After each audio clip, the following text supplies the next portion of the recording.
Good afternoon, everybody. This afternoon, we're going to be hearing a presentation from Wei Shen Hong about her experiment on composting that she did this last semester. Hello everyone, my name is Wei Shen Hong.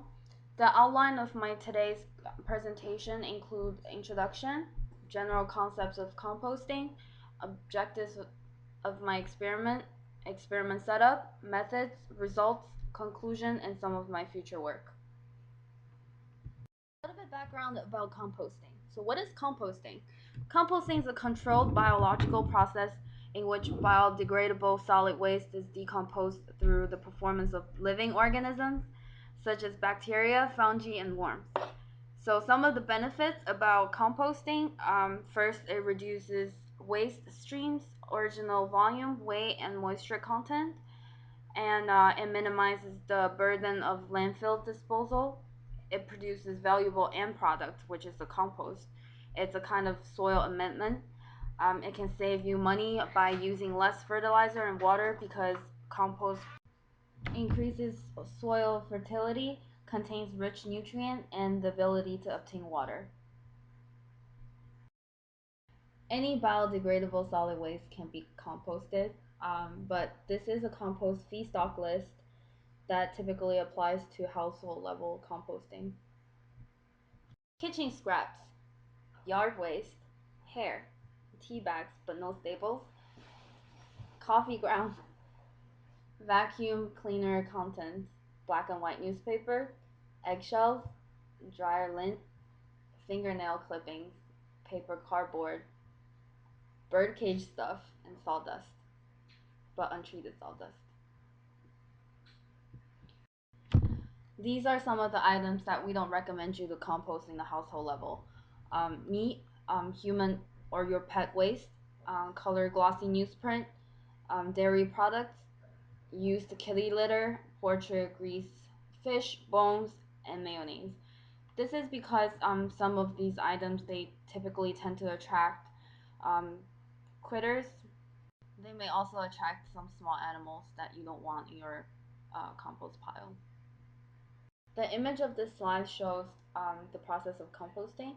Basically, you adding raw material, including organic material and inorganic nutrients, and then you feed your pile with oxygen, and during the process, it would generate water, heat, and some gases. And at the end of the process, you have finished compost, which is a uniform mixture of humified organic matter, contains rich nutrients as well as microorganisms. The key parameters of composting should be closely monitored during the composting process. They are temperature, volume, pH, CN ratio, moisture content, and particle size.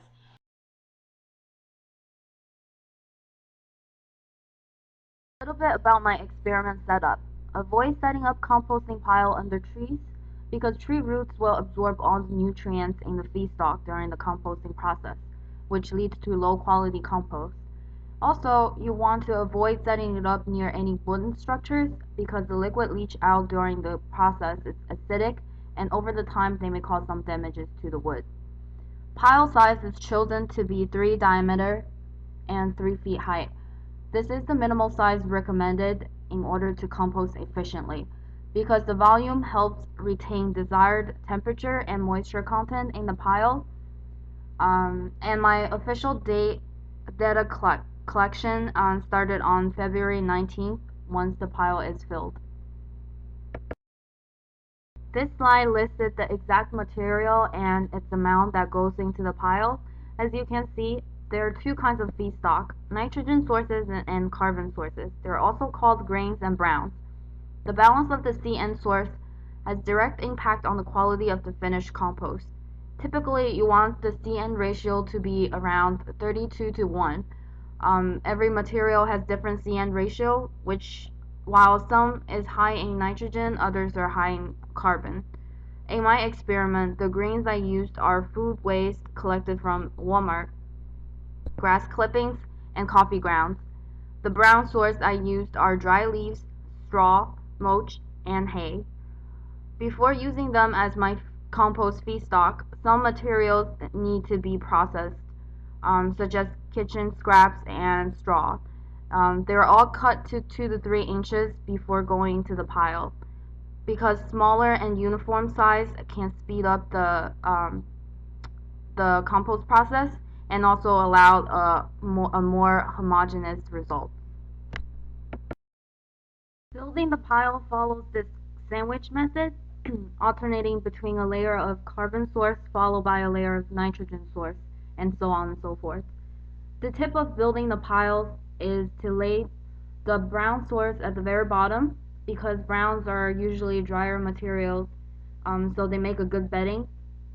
Also, the bottom layer is usually thicker, around 6 to 8 inches, while the middle layers are around 3 inches. Same with the top layer, it should also end up with 6 to 8 inches of brown materials because the drier materials give a good cover up. More importantly, it keeps away the flies and small animals from coming to dig up the fruits and vegetables in the middle of the pile. The pile took me about a week to build because cutting food waste and straw is very time consuming.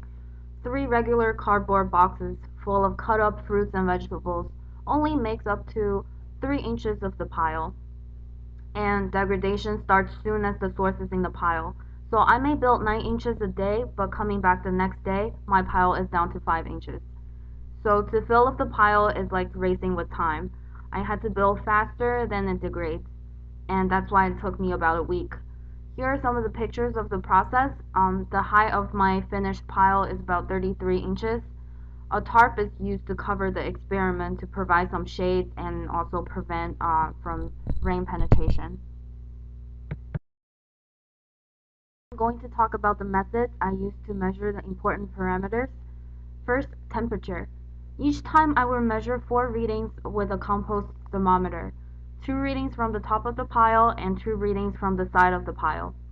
The desired operating range should be controlled between 105 degrees and 140 degrees. Based on the temperature reading, I can troubleshoot the problem to help adjust the temperature. If the temperature is too low, it is probably due to insufficient aeration, moisture, or lack of green sources. If the temperature is too high, it is probably due to insufficient aeration or too much green sources. So by simply adding water or mixing the pile may solve the problem. Usually it is not suggested to mix the pile in the first week of the operation because you should give some time to allow the pile temperature to rise. And moreover, aerating the pile too early will likely to put the food waste pieces on top of the pile, and they can be really stinky and attract unwanted animals. And we don't want that. This figure shows the average temperature measured in the span of 60 days, around 9 weeks of running the experiment. The highest temperature occurred on day 12, 122.5 degrees, and the lowest temperature is 80 degrees measured on day 40. The shape of the curve is expected, starts off flat at the beginning and then it steadily rises. Once temperature hits the peak, it starts to drop and the curve eventually flattens out. However, when I compared my data to other literatures, my peak temperature arrived about a week early. Also, I would like to see my pile operates under the desired temperature range for about a week longer.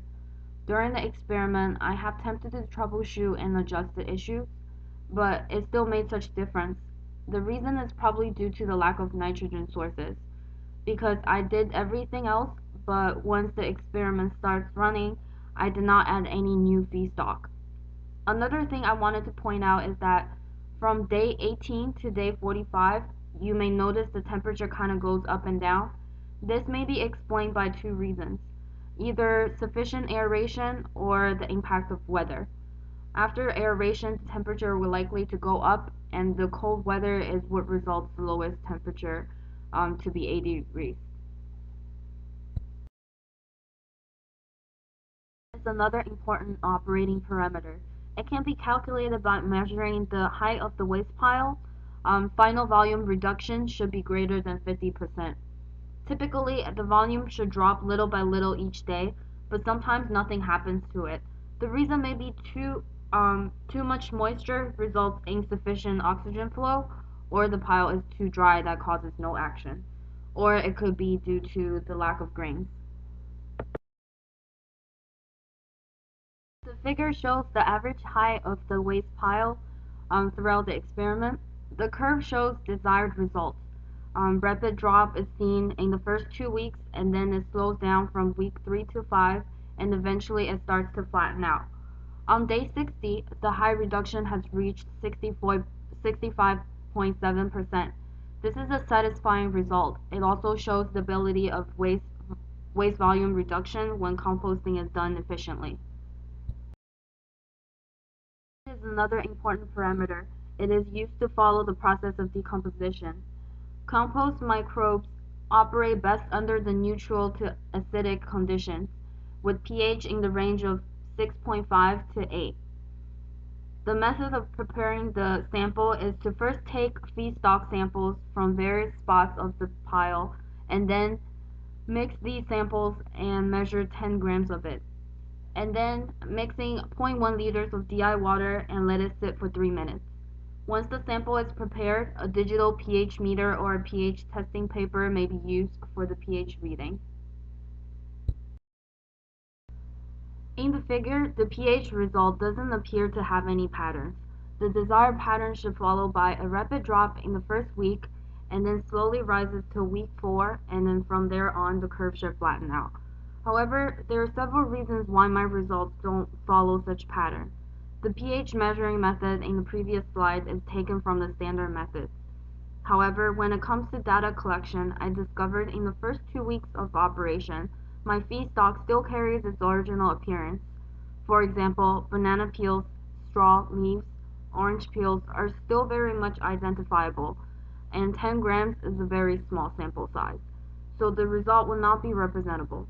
Therefore, in the first 2 weeks, I did not bother to take any samples. I started collecting data from week 3.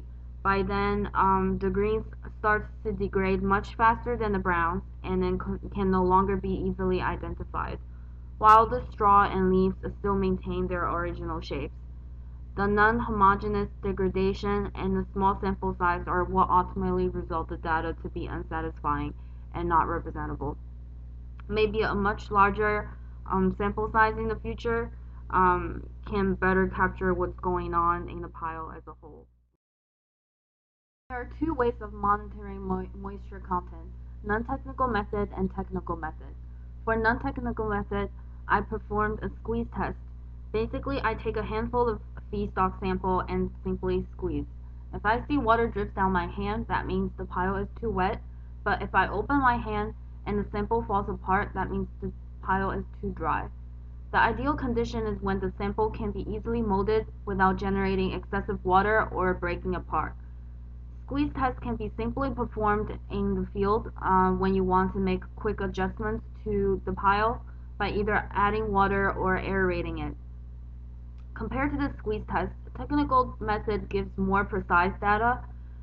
What you do is collect 10 grams of the feedstock sample using the same method mentioned for pH testing, and dry the sample in 105 to 110 Celsius degree oven for 24 hours, and then calculate the moisture content.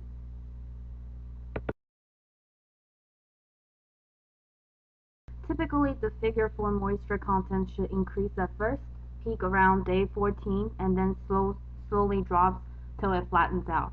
As can be seen, my data doesn't really follow such pattern. There are several things I would like to point out. First, for the same reason mentioned in the pH testing, I did not collect data in the first 2 weeks for moisture content because the sample size are too small and the degradation process is not homogeneous. Second, the optimal operation range for moisture content should be kept around 40 to 60%. However, as shown in the figure, my pile is operating way above this range. My theory for such result is that the data collected should not be fully trusted for the same reasons mentioned. There's a possibility that my experiment is running above the desired range. I might have overwatered. Usually with constant high moisture content like this, the compost pile would tend to generate really bad odor. But it was never once detected throughout the process. Therefore, large sample size should be used in the future to see if that would make a difference. Besides talking about methods and data analysis, I would also like to share some interesting observations throughout my composting experience. The first one is about compost critters. Cockroaches started to emerge in week 2 and 3 because compost pile provides the perfect living environment for them, the moisture content, the warm temperature, and the fermented food source. That's all they need. They tend to hide under the top layer. When the pile is aerated and disturbed, they started coming out and running everywhere. However, for some reasons, by week 4, the numbers of cockroaches have significantly decreased. Um, and another discovery is larvae.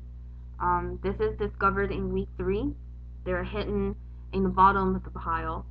I'm not sure exactly what they are. They can be flies or other bugs.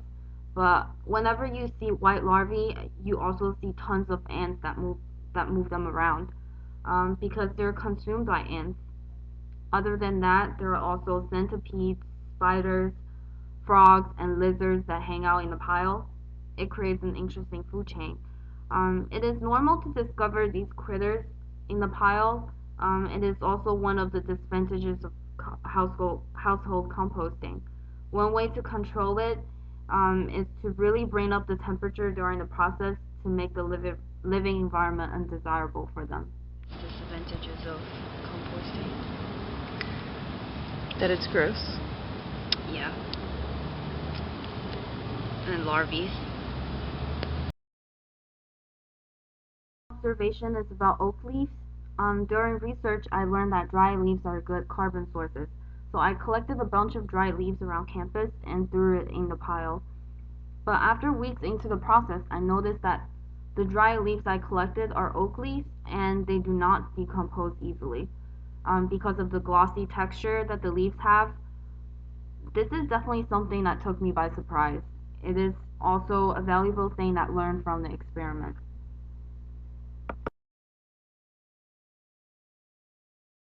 Grateful of is that throughout the experiment, the pile did not generate any unpleasant odor. In the first 2 weeks, when the pile looks dry, I would add in water, and fluid will leach out from the bottom of the pile. And the picture is shown in the left of the slide. After started measuring the moisture content in week 3, I avoided adding too much water so the leach would stop. By week 5, I noticed that weeds started growing around my setup. And the interesting part is that they're only grown around my pile, but nowhere else in the garden or in the field. And they're very well grown too. My explanation is probably because all the nutrients that leached out to the soil is benefiting the growth of the weeds, and it is kind of a good sign in a way. So conclusions, a little bit summary of what I have accomplished so far. As discussed, the data collected for temperature and volumes are shown as expected, while irregular patterns is discovered for pH, potentially due to the underrepresented sample size. Also, high values of moisture content are collected. Um, they may, there may be two reasons contributing to this. One, overwatering, and two, underrepresented sample size. Another thing I learned is that critters are hard to avoid in the composting process, but proper pile construction and maintain high temperature may efficiently keep out the aggressive kinds. Besides, feedstock should be properly selected to ensure homogeneous decomposing process, something I learned from the oak leaves. Lastly, although the experiment is unfinished, the composting process has shown nutrient supplements for the surrounding plants, which is a good sign. My future work. First, I need to determine when my compost is finished. Usually, the organic material that I put in should not be recognizable anymore, and the pile should stop generating heat. Moisture content, pH, and volume should stay stable. The finished product has a dark, crumbly appearance and has an earthy odor, and it looks like soil. So this is the compost that I take out from the very bottom of the pile. As you can see, it's a dark color and it's earthy smell. This is the kind of finished product that you're supposed to get, minus the leaves. Once the composting process is over, I will be screening out the larger materials that don't break down, such as twigs, oak leaves, and some straws, collecting only compost for future use. Meanwhile, the screened out bulking agents may be recycled and used for the next compost batch. Compost is collected, the next step is to find out the quality of my finished product. The first test is to run the compost level of soluble salts. The knowledge of compost salinity is important to know when it's used for plantation, because different plants have different tolerance to salinity. If compost salinity does not match up with the plant's tolerance, it can cause harm to plant growth. The method of testing soluble salts is to first take 10 grams of sample from well-mixed finished product, mix thoroughly in 0.1 liter of DI water for 3 minutes. Use vacuum flask, filter funnel, and filter paper to extract fluid from saturated media. And then prepare 1 to 5 dilution extract with moisture content found from the finished compost. With the diluted solution, soluble salts can be found using electrical conductivity meter. Another way to test the quality of compost is through plant test. It tests the actual performance of finished compost. So how does it work? First, select the seeds for the experiment. They can be cucumber, wheat, barley, or radish seeds, because they're easy growers. And then run 3 tests simultaneously. Test A, plant the seeds in a blend of 50% of compost and 50% of vermiculite. Test B, plant the seeds in 100% potting soil. And test C, plant the seeds in 100% vermiculite.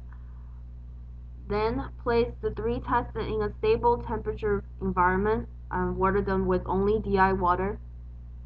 The emergence and growth are evaluated after 14 days based on the overall weight of the plants. And as a result, the test A should be seen with the best results.